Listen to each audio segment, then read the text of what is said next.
നമസ്കാരം. യുക്രൈനിൽ നിരോധിത രാസായുധങ്ങൾ വ്യാപകമായി റഷ്യ ഉപയോഗിച്ചെന്ന് ആരോപിച്ച് ഡച്ച് സർക്കാർ.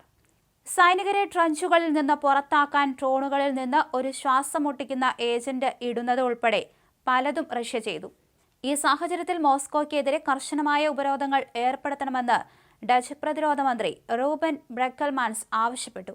രാസായുധ ഉപയോഗത്തിൽ 3 യുക്രൈനുകാരെങ്കിലും കുറഞ്ഞത് കൊല്ലപ്പെട്ടുവെന്നാണ് ഡച്ച് ആരോപണം. റഷ്യ രാസായുധ ഉപയോഗം തീവ്രമാക്കുന്നുണ്ടെന്ന് തിരിച്ചറിയുന്നതായി അവർ പറയുന്നു. ഇത് ആശങ്കാജനകമാണെന്നും ഡച്ച് അധികാരികൾ പറയുന്നു. ജർമ്മൻ രഹസ്യാന്വേഷണ ഏജൻസിയും ഡച്ച് വാദം സ്ഥിരീകരിച്ചിട്ടുണ്ട്.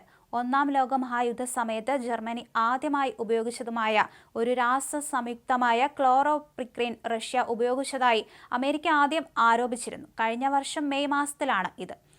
ഇപ്പോൾ ഡച്ച് സർക്കാരും ഇത് പറയുന്നു. റഷ്യ രാസായുധങ്ങൾ ഉപയോഗിച്ചതായി യുക്രൈനും ആരോപിച്ചിരുന്നു. എന്നാൽ ആരോപണം റഷ്യ നിഷേധിക്കുകയാണ്. എന്നാൽ യുക്രൈനാണ് നിരോധിത രാസവസ്തുക്കൾ ഉപയോഗിക്കുന്നതെന്ന് റഷ്യ പറയുന്നു. പോരാട്ടം തുടരുന്ന യുക്രൈൻ പ്രദേശങ്ങളിൽ നേട്ടമുണ്ടാക്കാൻ ക്ലോറോപിരൻ പോലുള്ള കെമിക്കൽ ഏജന്റുകൾ ഉപയോഗിക്കുന്നതായിട്ടാണ് US സ്റ്റേറ്റ് ഡിപ്പാർട്ട്മെന്റ് ആരോപിച്ചിരിക്കുന്നത്. റഷ്യ ഒപ്പിട്ടിട്ടുള്ള രാസായുധ കൺവെൻഷൻ ഉടമ്പടിയുടെ ലംഘനമാണിതെന്ന് ചൂണ്ടിക്കാണിച്ചു. അന്നും ആരോപണങ്ങൾ അടിസ്ഥാനരഹിതമാണെന്ന് റഷ്യ പ്രതികരിച്ചിരുന്നു. ഒന്നാം ലോക മഹായുദ്ധകാലത്ത് വ്യാപകമായി ഉപയോഗിച്ച രാസായുധമാണ് ക്ലോറോപിക്രിൻ. ശ്വാസകോശം, കണ്ണ്, ത്വക്ക് എന്നിവയിൽ ഇവ അസ്വസ്ഥതകൾ സൃഷ്ടിക്കുകയും ഛർദി, തലകറക്കം തുടങ്ങിയവയ്ക്ക് കാരണമാവുകയും ചെയ്യുന്നു. യുദ്ധമുഖത്ത് ഇവ ഉപയോഗിക്കുന്നത് രാസായുധ കൺവെൻഷൻ നിരോധിച്ചിട്ടുണ്ട്. 2022 ഫെബ്രുവരി 24 മുതൽ തുടരുന്ന യുക്രൈൻ അധിനിവേശത്തിനിടെ റഷ്യ രാസായുധങ്ങൾ ഉപയോഗിച്ചിട്ടുണ്ടെന്ന ആരോപണം നിരവധി തവണ ഉയർന്നിട്ടുണ്ട്.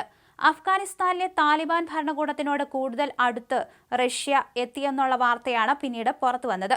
2021 താലിബാൻ ഭരണം പിടിച്ചതു മുതൽ ഇരു രാജ്യങ്ങളും തമ്മിലുള്ള ബന്ധം വികസിപ്പിക്കുന്നതിനായി റഷ്യ ശ്രമങ്ങൾ നടത്തിയിരുന്നു.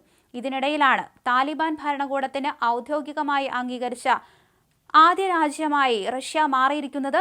സ്ത്രീകളുടെ വിദ്യാഭ്യാസത്തിനും തൊഴിലിനും നിയന്ത്രണം ഏർപ്പെടുത്തുന്നതിനാൽ മറ്റൊരു രാജ്യവും താലിബാന്റെ ഇടക്കാല സർക്കാരിനെ ഔദ്യോഗികമായി അംഗീകരിച്ചിട്ടില്ല. ഏപ്രിലിൽ താലിബാനെ ഭീകര സംഘടനകളുടെ പട്ടികയിൽ നിന്ന് റഷ്യ നീക്കം ചെയ്തിരുന്നു. ഇതിന് പിന്നാലെയാണ് താലിബാനെ ഔദ്യോഗികമായി റഷ്യ അംഗീകരിച്ചിരിക്കുന്നത്. റഷ്യയുടേത് ധീരമായ തീരുമാനമെന്ന് അഫ്ഗാനിസ്ഥാൻ വിദേശകാര്യമന്ത്രി അമീർ ഖാൻ വിശേഷിപ്പിച്ചു. വ്യാഴാഴ്ച കാബൂളിൽ വെച്ച് അമീർ ഖാൻ റഷ്യൻ അംബാസിഡർ ദിമിത്രി ഷിർനോവിനെ കണ്ടതായി അന്തർദേശീയ മാധ്യമങ്ങൾ റിപ്പോർട്ട് ചെയ്തിരുന്നു. കൂടിക്കാഴ്ചയിൽ ഇസ്ലാമിക് എമിറേറ്റ് ഓഫ് അഫ്ഗാനിസ്ഥാനെ അംഗീകരിക്കാനുള്ള റഷ്യൻ സർക്കാരിന്റെ തീരുമാനം ദിമിത്രി ഷിർനോവ് ഔദ്യോഗികമായി അറിയിച്ചുവെന്നും അമീർ ഖാൻ വ്യക്തമാക്കി. 2021 US സൈന്യത്തെ പിൻവലിച്ചതിനെ തുടർന്ന് താലിബാൻ അഫ്ഗാനിസ്ഥാനിലുടനീളം അക്രമം അഴിച്ചുവിട്ടപ്പോൾ അഫ്ഗാനിസ്ഥാനിലെ എംബസി അടച്ചുപൂട്ടാതിരുന്ന ചുരുക്കം ചില രാജ്യങ്ങളിൽ ഒന്നാണ് റഷ്യ.